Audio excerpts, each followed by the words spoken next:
헨리 나우에는 상처 입은 치유자라는 책에서 하나님의 사역자, 진정한 그리스도인은 상처 입은 치유자가 되어야 한다고 말했습니다.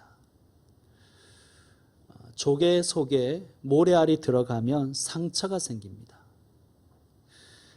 조개는 그 상처 때문에 살이 썩어 죽을 수도 있고 그 상처 때문에 진주를 만들 수도 있습니다. 마찬가지입니다.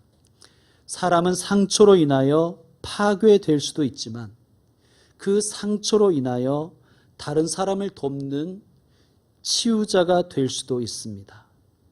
그럴 때 그의 상처는 인생에 있어서 귀한 자산이 될 것입니다. 아파 울어본 사람은 울고 있는 사람의 마음에 위로를 줄 수가 있습니다. 성도 여러분, 상처 입은 치유자가 되시기를 축원드립니다. 지난 시간 우리는 근심하시는 하나님을 만났습니다. 하나님은 인격적이시기에 근심하십니다. 또한 인격적이시기에 상처도 받습니다. 아니 목사님, 하나님이 상처를 받으신다니요? 그럼요. 하나님은 우리를 사랑하시기 때문에 상처를 받으십니다. 아마 사랑해 보신 분은 아실 것입니다. 사랑하는 사람은 훨씬 더 상처를 많이 받습니다. 하나님은 이스라엘을 너무 사랑하시기에 상처받으십니다. 하나님은 우리를 너무 사랑하시기에 우리 때문에 상처를 받으십니다. 상처받으신 하나님께서 상처받은 자를 사사로 택하십니다.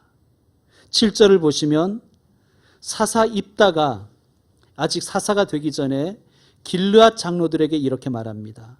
너희가 전에 나를 미워하여 내 아버지 집에서 쫓아내지 아니하였느냐. 그는 가족에게 받은 미움, 가족에게 당한 거절, 가족으로부터의 추방이 그에게는 큰 상처로 남았습니다. 오늘 우리가 읽었지만 입다의 아버지 길르앗이라는 사람이 있었습니다.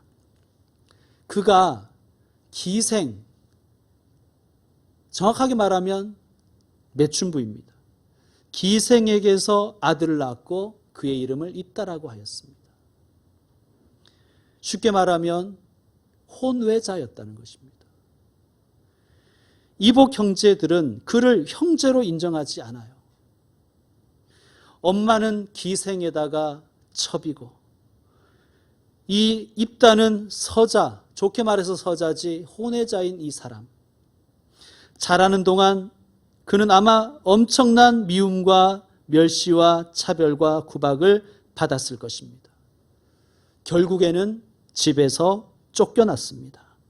이복 형제들이 아버지의 재산을 입다와 나누기 싫었기 때문입니다. 같은 아버지 아래서 태어났지만 원수보다도 못합니다. 얼마나 큰 상처였을까요? 얼마나 큰 상처였던지 그의 이름이 입다 아닙니까? 상처 입다. 웃자고 한 얘기입니다. 무서운 표정을 짓고 있으면 안 됩니다. 여기까지 말씀드리고요. 추방당한 입다는 객지에 가서 삽니다. 3절에 보면 입다에게 잡류들이 몰려들었고 입다는 그들과 함께 출입하였다고 말씀합니다. 성경을 읽다가 보면 출입하다라는 말이 나오죠. 그것은 왔다 갔다 했다는 얘기가 아니라 지도자 노릇을 했다라는 관용적인 표현입니다. 어떤 집단의 우두머리가 되어서 위세를 떨치다라는 뜻이 출입을 하다라는 뜻이에요. 입다는 잡류들의 우두머리가 되었습니다. 잡류, 나쁘게 보면 건달 같은 사람들입니다. 산적 두목이 된 거예요. 그런데 좋게 보면 의적 비슷한 그런 집단의 보스가 된 것입니다. 여러분 혹시 철원에 가보셨습니까? 철원에 가면 고석정이라는 곳이 있습니다. 임꺽정에 산채가 있었다는 전설이 있습니다. 여러분 임꺽정이 그런 인물이잖아요. 탐관 오리들의 그 가렴주구에 시달리던 그런 백성들이 살 길이 없어서 임꺽정에게 몰려들었잖아요. 지배 계급에게 있어서 임꺽정은 도적대의 수괴였지만 수탈당하던 민중에게 그는 의적의 머리입니다. 입다의 이야기를 읽어보면 사사기판 홍길동전 같아요. 여러분, 홍길동도 서자였잖아요. 아버지를 아버지라 부르지 못하고 형을 형이라 부르지 못하는 그러한 홍길동이었습니다. 결국 집을 나오지요. 그 홍길동에게 신음하는 백성들이 몰려들었습니다. 여러분, 성군 다윗도 역시 비슷한 과정을 겪었지요. 다윗이 아둘람 굴에 피했을 때 그가 아둘람 굴에 있다는 것을 알고 환난당한 자, 빚진 자, 원통한 자들이 다윗에게로 몰려들었다고 성경은 말씀합니다. 상처 입은 입다에게 상처받은 사람들이 몰려온 거예요. 이 무렵 암몬이라는 나라가 이스라엘을 침공했습니다. 이스라엘은 이들을 당해낼 힘이 없어요. 군사력도 없었고 군사도 없었고 훈련을 시킬 사람도 없었고 이끌 사람도 없었습니다. 지도자들이, 장로들이 입다에게 찾아왔습니다. 그를 사사로 모시려고 합니다. 여러분이 입다였다면 어떻게 하시겠습니까? 너무 얄밉잖아요. 야, 니들 나 쫓아낼 때는 언제고 이제 아쉬우니까 나 찾아왔냐? 잘난 니들끼리 해봐라. 아마 저 같으면 그렇게 했을 텐데 입다는 그렇게 하지 않았습니다. 그는 상처를 상처로 되갚아 주지 않았습니다. 우리가 앞서 살펴봤던 아비멜렉과 참 대조적이지요. 여러분, 아비멜렉과 입다 둘 다 첩자식이잖아요. 그리고 정실 자식들과 갈등이 있었지 않습니까? 그런데 아비멜렉 어떻게 합니까? 용병들을 사서, 불량한 사람들을 용병으로 사서는 자기 형제 70명을 다 몰살시켜버렸습니다. 아비멜렉은 자신이 받은 상처를 상처로 돌려줬고 결국 가족과 민족에게 큰 상처를 남기는 사람이 되어버렸습니다. 그러나 입다는 어떻습니까? 자신을 찾아온 잡류들과 공동체를 만들었습니다. 그리고 그들의 두목이 되어서 복수를 한 것이 아니라 가족과 민족을 살리는 사람이 되었습니다. 아비멜렉은 여론을 조작하여 스스로 왕이 되어 군림했지만 입다는 장로들의 간청을 받아들여 사사가 되었고 이스라엘을 섬겼습니다. 여러분, 오늘 말씀은 우리에게 질문을 던집니다. 너는 아비멜렉이 될 것인가? 입다가 될 것인가? 여러분에게도 상처가 있습니까? 상처를 상처로 되돌려주는 사람이 되겠습니까?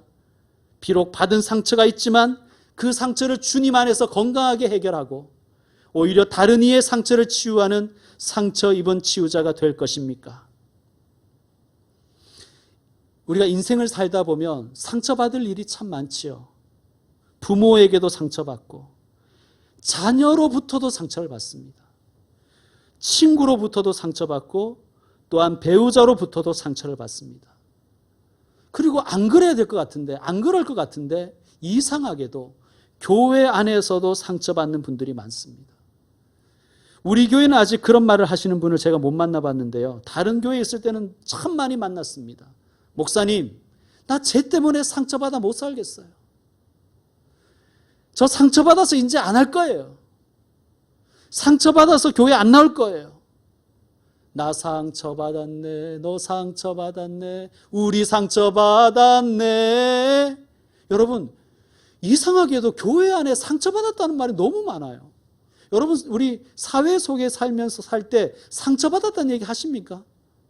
그렇게 많이 얘기하거나 듣지 않지요. 그런데 이상하게 사랑이 충만해야 될 교회 안에서 상처받는 사람이 그렇게 많은 거예요. 여러분, 하나님은 우리가 상처 때문에 마음이 깨지기를 원하지 않으십니다. 또 다른 사람이 준 그 상처 때문에 하나님께서 내게 맡겨주신 그 귀한 일들을, 그 귀한 주의 일들을 포기해버리기를 원하지 않으십니다. 하나님은 우리가 상처에 매여 살기를 원하지 않으십니다. 우리가 주님 안에서 상처를 극복하기를 하나님 원하십니다. 여러분, 사람의 마음이라는 것이 참 묘해요. 사람의 마음이요, 좋으면 막 바다보다 넓고 우주보다 큽니다. 그리고 얼마나 따뜻한지 막 원수까지도 용서해 버립니다. 그런데요, 이 마음이 상처를 받으면 바늘 하나 꽂을 수 없을 정도로 마음이 좁아져요. 상처받은 마음은 그냥 북극같이 추워집니다. 좁쌀처럼 작아지고 칼처럼 살벌해집니다. 그러므로 성도 여러분, 마음에 상처가 있다면 하나님과 대화하며 기도하며 내려놓고 치유받으십시오. 그것이 먼저입니다, 여러분. 입다는 상처에 매여 살지 않았습니다. 오히려 상처를 극복했습니다. 상처를 극복해내자 그의 상처는 그가 지도자가 될 수 있는 자질을 키워주었어요. 여러분, 우리가 이제 입다를 쭉 공부할 텐데 입다는 아주 용감한 전사였습니다. 그런데 또한 영리한 협상가였어요. 그가 편안함과 안락함 속에서, 온실 속에서 자랐다면 결코 그는 그런 지도자가 되지 못했을 것입니다. 입다는 덮어놓고 전쟁부터 벌이지 않았습니다. 먼저 평화적 해법을 모색하지요. 참 영리하다고 생각합니다. 이 평화적 해법이 통할이라고 생각하진 않았을 것 같아요. 제가 보기에는 시간을 벌기 위한 작전이 아닌가 생각합니다. 왜냐하면 군사 정비를 해야 되지 않습니까? 전쟁할 준비를 해야 되기 때문에 그는 먼저 협상을 합니다. 12절에 보면 입다가 암몬 자손의 왕에게 사자들을 보내 이르되 네가 나와 무슨 상관이 있기에 내 땅을 치러 내게 왔느냐라고 이야기합니다.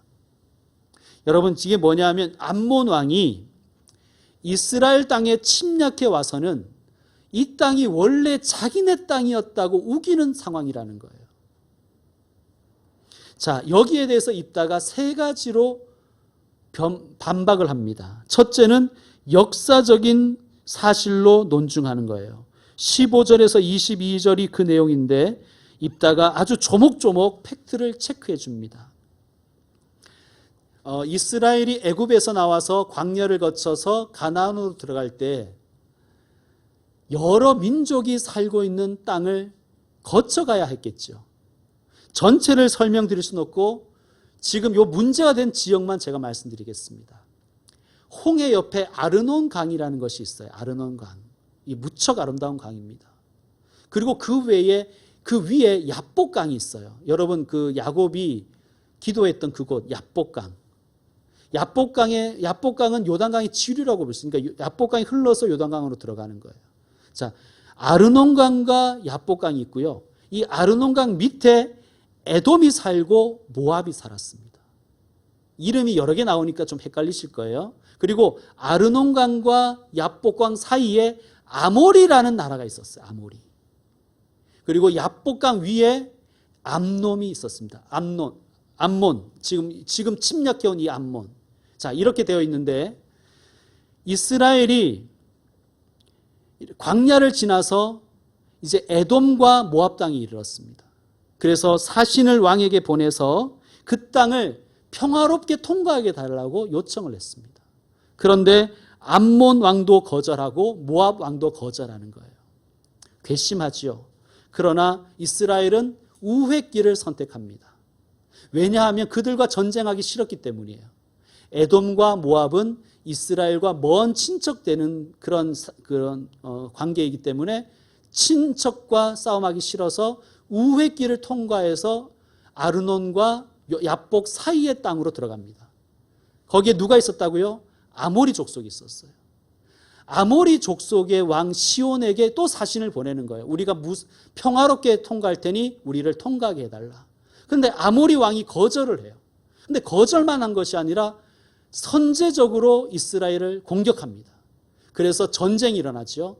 그리고 하나님이 전쟁에 승리하게 해주셔서 아모리인들의 땅이 이스라엘의 땅이 된 거예요. 그 땅, 아르논과 야복 사이에 그 땅이 지금 문제가 되는 그 땅인 거예요. 그리고 참고적으로 말씀드리면 그 땅은 원래 모압 거였습니다. 모압. 그런데 아모리인들이 차지한 거예요. 그러니까 암몬은 여기에 아무 해당이 안 돼요. 암몬은 야복강 위에 있었습니다. 그런데 지금 암몬이 그 땅은 원래 자기네 땅이었다고 우기는 거예요, 지금. 마치 일본이 독도는 자기네 땅이라고 우기는 것처럼. 그러니까 사실이 아닌 거 가지고 사실이라고 우겨대면서 침략해 온 것입니다. 그래서 입다는 역사적인 사실을 가지고 반박을 하는 거예요. 두 번째는 종교적인 논증을 합니다. 23절과 24절의 그 내용인데요. 당시 그 시대의 그 주변의 나라들은 이런 신화를 가지고 있었어요. 해당 민족의 신이 그 땅 민족에게 살 땅을 주었고 그 땅에 지켜주고 그 땅의 수호신이 되어준다. 이런 신화가 있었어요. 그러면서 지금 입다가 암몬 왕에게 이렇게 말하는 거예요. 우리 이스라엘의 하나님께서 아모리 족속에게서 땅을 빼앗아 우리에게 주셨다. 그러니까 우리가 여기에 살고 있는 거다. 자, 너희 암몬의 신 그모스가 너희에게 어떤 땅을 준다면 너희도 그렇게 할 것이 아니냐. 저는 설득력은 있지만 이 두 번째 논증, 종교적인 논증은 입다가 하지 말았어야 된다고 봅니다. 왜냐하면 당시의 종교 세계관으로 이렇게 이 설명을 하면 이해는 할 수 있지만 이것은 하나님과 그모스를 동급에 두는 거예요. 하나님과 이방 우상들을 동급에 두는 어리석은 짓입니다. 입다는 여호와 하나님에 대해서 잘 몰랐어요. 그냥 다른 민족의 신처럼 이스라엘의 수호신 정도로만 생각했어요.